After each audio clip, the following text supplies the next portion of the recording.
I logged onto my retirement accounts this week and my investments had dropped by 10%.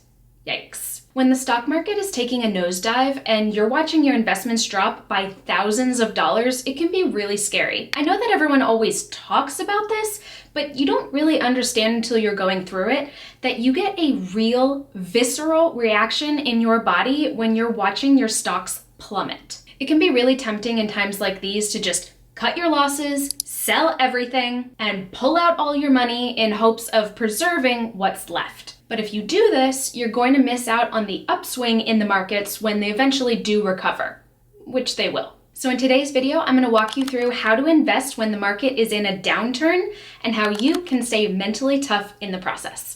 The first thing that's important to understand about the stock market is these cycles of up and down are actually incredibly common. If you watch the news, they act like the stock market going up is some huge surprise and the stock market going down is some major catastrophe. The media is a business, and no matter where you get your news from, they're trying to attract your attention. So sensationalizing news is going to get eyeballs on their content. The fact is, the markets go through these ups and downs pretty regularly. In fact, market corrections, which are a 10% drop from a recent high, happen every couple of years, and they usually last for a few months. Now, if you're a millennial and you grew up during the 2008 housing crisis, you may have some market PTSD, which is totally understandable. But remember, although the markets did take a few years to recover, once they did, we had nearly 10 years of continuous growth. So even if your investments dropped considerably in 2008, as long as you left your money in the market, it would have eventually recovered, and then some. So knowing that the markets go through these cycles of up and down on a pretty regular basis, you're probably wondering, how should I change my investing style? For most people, the answer is not at all. First, you should not be putting any money into the markets that you're planning on using in the next 5 to 7 years, and it's for exactly this reason. If you were investing money for a down payment on a house and then the market dips, well, you can't buy a house anymore. You should also have an emergency fund that covers 3 to 6 months of living expenses, so if anything does happen, you don't need to pull your money out of the market at a bad time. Second, I know the idea of putting money into investments that are dropping like crazy can be really scary, but now that you understand how market cycles work, you know that eventually the market is going to hit a bottom and swing up again. And when it does, all of the investments that you bought when the market was low are going to start to grow really fast. It's like buying something on sale. If you buy stocks when the market is down, eventually they're going to return to their regular price or even increase more.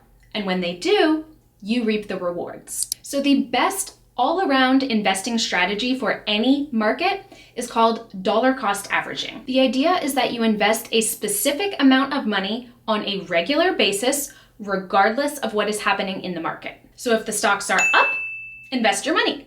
If the stocks are down, invest your money. Stay the course no matter what is happening. Don't let volatility sway you. Just keep investing your money on a regular basis. And actually, dollar cost averaging outperforms most other investing strategies out there, while also being the simplest. You don't need to try and time when the market is at its highest or when it's at its lowest. You just keep adding money to your investments, put on your patient pants, and let the market do its job. Finally, if you contribute to a 401k or a 403b, you're probably using dollar cost averaging and didn't even realize it. If you have a set amount of money from your paycheck going to your retirement accounts every 2 to 4 weeks, that's dollar cost averaging. See, it's simple. Now I know it's one thing to say, stay the course, don't panic over market drops. And it's another thing to actually do it. If you just watched your portfolio drop by 10, 15, or even 20%, it is impossible not to feel some sort of anxiety when watching your money slip away. We are human and we have human emotions. It is completely natural to feel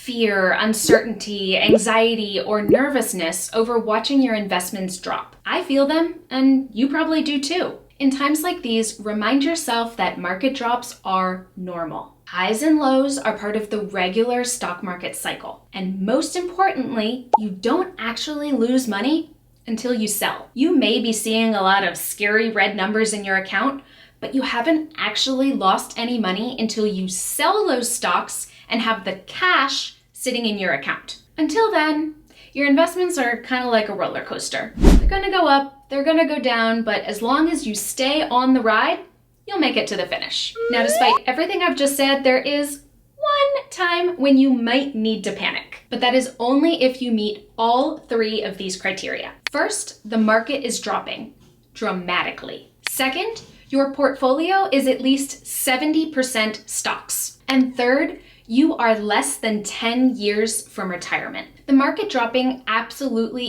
is normal and common, but depending on how much it drops, like if we go into a full recession, it could take several years to recover. If you want to retire in 5 years, but your investments are dropping like a rock, then your retirement is going to start getting farther and farther away. This is why financial planning and preparation are so important. As you get older, if you start cushioning your retirement accounts with bonds and other low-risk investments, you're going to be able to weather market drops much more easily and still retire on time. So if you happen to be a person that can check all three of these boxes, I recommend that you speak with a certified financial planner to see what you can do to protect your retirement. Finally, if you're wondering what I'm doing differently as I'm watching all of the uncertainty in the markets, the answer is not much. Most good financial advice is universal and recommended regardless of what's happening in the markets. That being said, I may decide to pad my emergency fund a little.